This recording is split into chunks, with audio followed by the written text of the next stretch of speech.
My name is Iravonia Abiola from Pasco County School District. I'm currently a supervisor in our School Improvement and Accountability Department.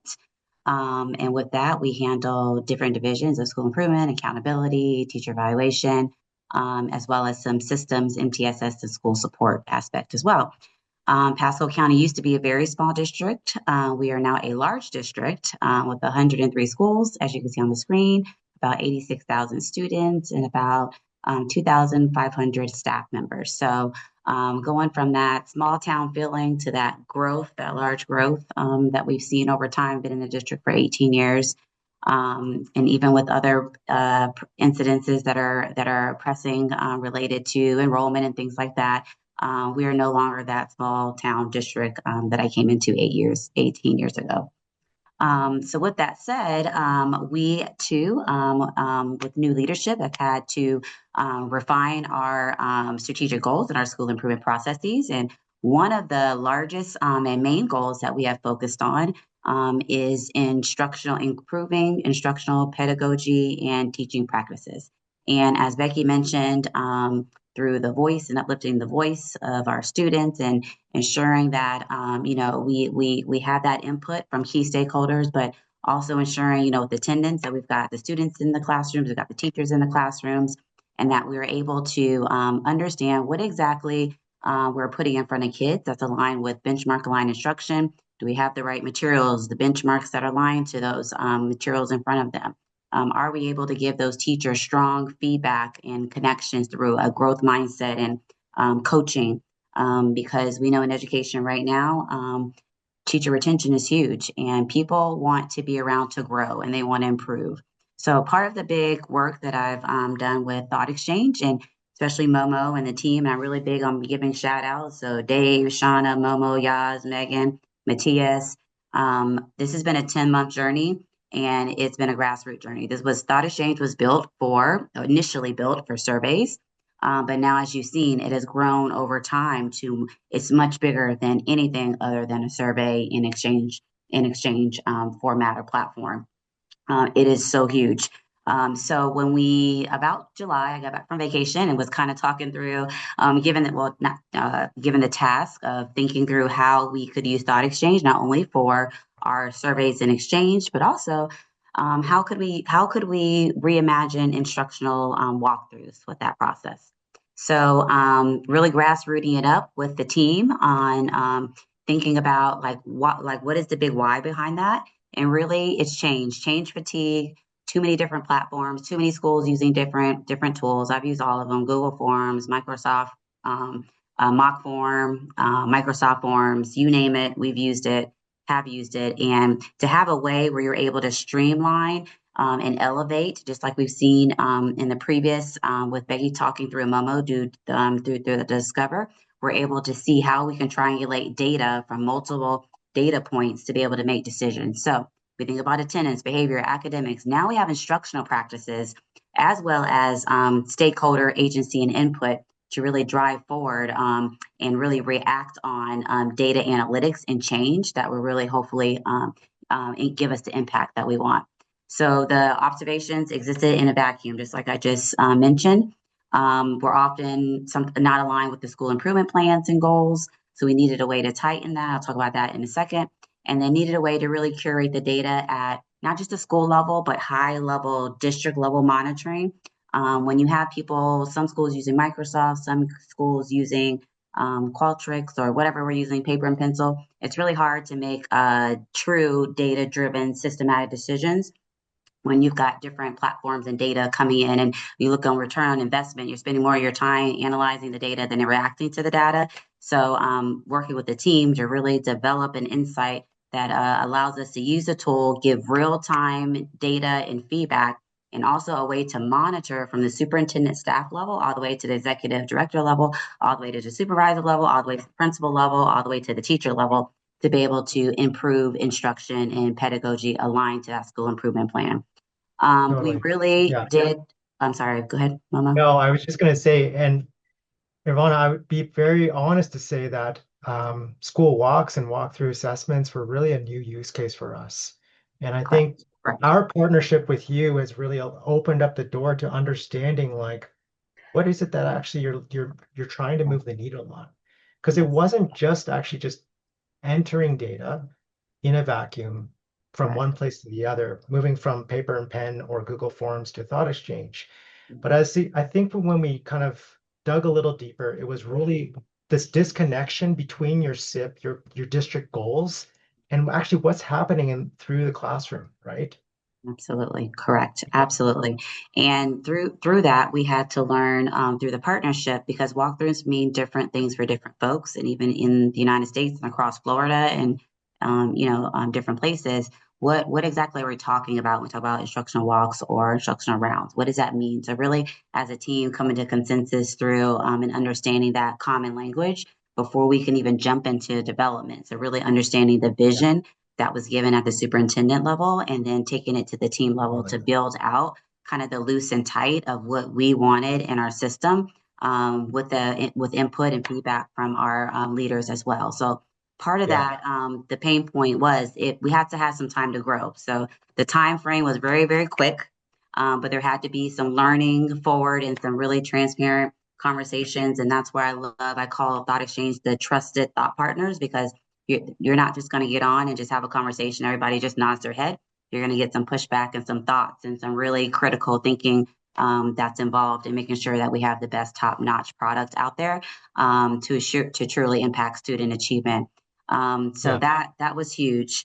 We So, also go ahead. Nirvana, let's look Yep, at the solution that we kind of came up together, because I think you touched on not just time frames that you're looking at, right, from semester-based tracking and changes over time, but I think there was two levels of insights that you're looking for. Site level analytics, right? But also correct, district wide as well, right? Like what's happening across the walks across the district. In this small example that we worked on together, it was about this school site, right? It could be Rodney B. Cox with their school improvement plan. And then let's show the misalignment or alignment with the SIP, right? Let's look at the performance and supports, pedagogical strengths, correct, culture impact, right? Professional learning, and then potentially an action plan moving forward, right? Does that correct. sound kind of, oh, That is perfect. So the really layer up with this, and I've researched a lot of systems, high level multi-millionaire systems out there. But with Thought Exchange developing this, having that school improvement plan, the literal plan, and being able to, with Momo, being able to cross reference those pieces on what is the plan saying as far as like what are we up to related to our goals and strategies, and what is the and what are the indicators related to what the school says we're going to do, what are the metrics they're going to monitor that with, and then automatically that really very honestly automatic action plan that you can get that's based upon AI driven research in alignment with what the school has said they're going to do and what they should be up to, and then really some feedback around that. So this is yeah. very different because each school, although aligned to the district strategic plan and district school improvement plan, each school does because we serve different students, right? But just really thinking through like what are those big areas? How do we triangulate the data? And then how do we refine that living and breathing walkthrough tool on school improvement plan if needed, based upon the data and the output that we're getting? The AI insight was so huge because even with the walks, and for example, one of the goals were around subgroup analysis and um, thinking about ways that we're monitoring our ESSA subgroups and walks. There's different ways to do that, but it even picked up, that in our walkthroughs, like how are we bringing that data to the forefront to be able to measure Yeah. that? Because everything in a walk, you're not going to measure everything through a walkthrough, right? So that's why we're going to need those early warning systems for that Momo has spoke to, the academic, the behavior, the attendance, the staff voice, the student voice, the community voice. You're going to need to bring all those pieces together. And ideally, if it is true school improvement, the umbrella is the plan, but you got to work the plan, and the plan has to be living and breathing versus sitting in the closet somewhere. So we really tried to work together to really bring that to the forefront to see how we can connect those drivers to get actionable steps in impact.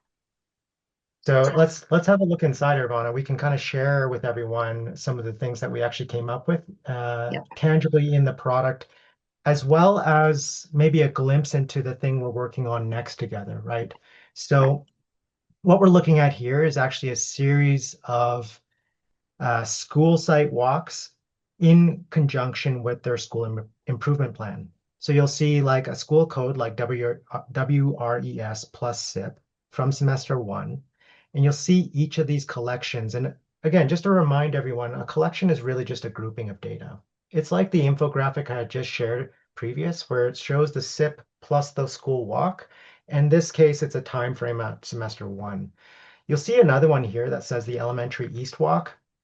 If I click on this collection, it actually combines all of the walks from semester one in one view, because I think one of the things that Irvana highlighted is, hey, we actually need some district level insights to understand how we're doing across all school sites. So this is that combination of looking at system-wide walks, trends and content area, tiered instruction analysis, curricular alignment against the pedagogy, right? Feedback and coaching needs and professional learning plans across the board. So that maybe there could be some more like policy-wide things that are coming from semester one to two or in the next coming school year, right? If we isolate one of these to go to potentially, I think Rodney was the one we were going to work on or look at together, but um, You this know. one is actually specific to one specific school, right? I think this one's Rodney Cox or Rodney B. Cox, right? Mhm. Mhm. Ravana. And in this case, we did bring in the walks from this last semester. It has their school improvement plan. And instead of district-wide analysis here, this one's really about site level analytics, right? So we show you the walk and SIP alignment, subgroup performance, as Irvana just mentioned, Mhm. instructional rigor and pedagogical strengths, climate impact, progress monitoring, and so on, right? But if we dig into one of these stories, it has the context of the SIP and the goals from the SIP, right? Now let's compare it against the observations that are happening in the classrooms to bring together a cohesive, not just narrative, but a cohesive analysis so that it actually allows for actionable data, right? Through time, right? Yvonne, did you have anything else to kind of mention about some of the things that you and uh, Um, I would say the feedback, no, you did perfect. Mo. So how we could use this, and I do a lot of supports with school sites too, is that administrators would use this and take this to their school leadership team, have conversation and feedback around, where we're at, not only just with our data, but our insights from that we've gathered from ThoughtExchange and get some input from the adults and the school leadership team members. And then also, even at possibly like a SAC meeting, which is our school advisory meeting, where we have community members around the table. So I think the piece here is where you have that human capacity building in a school where the principal can't do it all, but you're constantly having those feedback loops around what's working and what's not.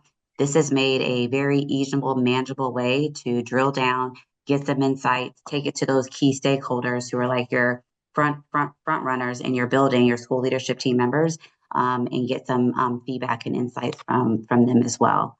awesome. Um, mhm.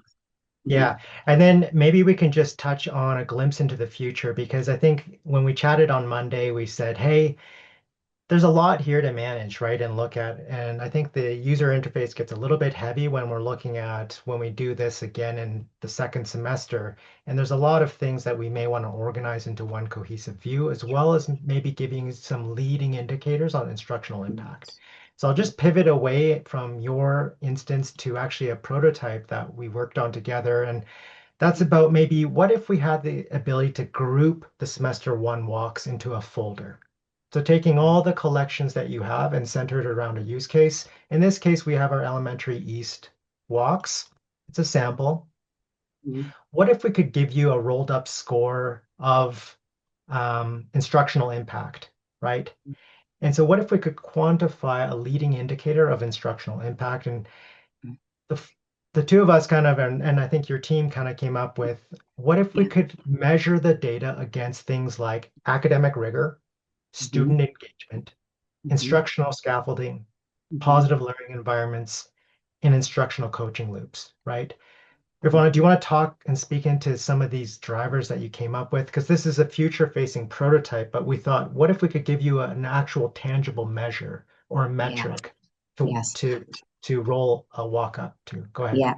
The roll up, walk up of the measurable, tangible driver is essential. And not only are there just drivers that we just kind of thought of, but they're driven and based upon research and practice. So I think that's really important.